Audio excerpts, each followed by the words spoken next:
Happy Friday, Brian Manning here with your weekly update. Let's get right to it. So Monday of this week, pretty quiet news day. Nothing really much to talk about there. Tuesday this week, markets being moved really based off of geopolitical actions. We have all the talks of tariffs that were taking place earlier in the week, talks of North Korea potentially wanting to meet and have some discussions there. So just items like this moving the markets. Also got news of Gary Cohn, who is the White House's top economic advisor, resigning. This is very impactful. I'm kind of sad to see him go.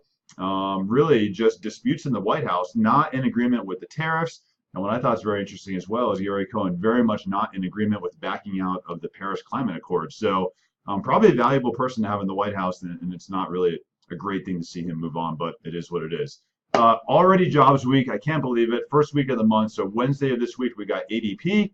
ADP is the largest provider of private payrolls in the US. They give us information on jobs and what happened in the month of February. Expectations were that 200,000 new jobs were created. ADP said 235,000 new jobs were created. So really strong jobs report. And the prior month was revised and increased by another 10,000 jobs. So really strong jobs report there.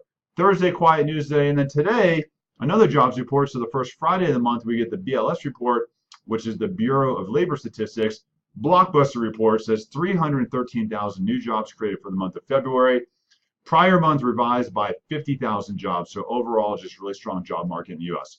What was really important for us on the mortgage side was what was happening with hourly earnings. And we've talked about inflation and wage pressure inflation in the past, and hourly earnings were very highly looked at in this report. So last month, hourly earnings were up 2.9%. If it had still continued to increase and been higher, it would have been crazy in the markets. But hourly earnings this month came back lesser at 2.6%. So the markets are really digesting a strong jobs report, but a weaker than expected hourly earnings, which is good to not see the inflation. Had we had strong jobs report and higher hourly earnings, it would have been a total bloodbath in the markets today. So right now, we're not seeing as much damage as we probably could. So mortgage rates aren't really hurt as bad today.